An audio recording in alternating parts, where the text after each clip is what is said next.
পাকিস্তানে অনুষ্ঠিত যুক্তরাষ্ট্র ইরান শান্তি আলোচনা ব্যর্থ হওয়ার পর পরিস্থিতি আবারও উত্তপ্ত হয়ে উঠেছে।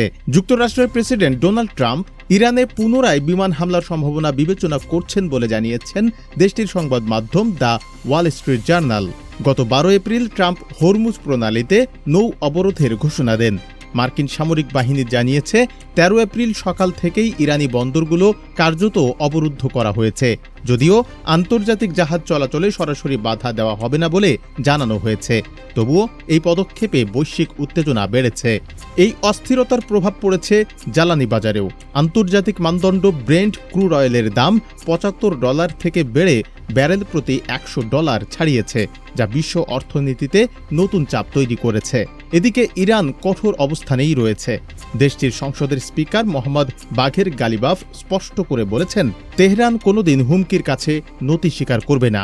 একই সাথে ইসলামিক রেভলিউশনারি গার্ড কোর্পস IRGC হুঁশিয়ারি দিয়েছে, হরমুজ প্রণালীর কাছে কোনো সামরিক জাহাজ আসলে কঠোর ব্যবস্থা নেওয়া হবে। শান্তি আলোচনার ব্যর্থতা নিয়ে ট্রাম্প নিজেও কড়া ভাষায় প্রতিক্রিয়া জানিয়েছেন। সামাজিক যোগাযোগ মাধ্যম ট্রুথ সোশ্যালে তিনি লিখেছেন, ইরান তার পারমাণবিক কর্মসূচি ত্যাগ করতে অনিচ্ছুক। এমনকি তিনি বলেছেন, ইরান আলোচনায় ফিরুক বা না ফিরুক এতে তার কিছু যায় আসে না। অন্যদিকে ইরানের পররাষ্ট্রমন্ত্রী আব্বাস আরাকচি দাবি করেছেন, চুক্তি প্রায় চূড়ান্ত পর্যায়ে ছিল, কিন্তু যুক্তরাষ্ট্রের সর্বোচ্চ চাপ নীতির কারণে তা ভেস্তে গেছে।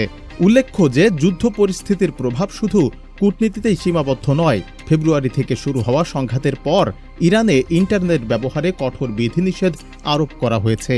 সাধারণ মানুষ এখন সীমিত বা ব্যয়বহুল বিকল্প ব্যবস্থার উপর নির্ভর করতে বাধ্য হচ্ছেন, যা তাদের দৈনন্দিন জীবন ও জীবিকায় বড় ধরনের প্রভাব ফেলছে।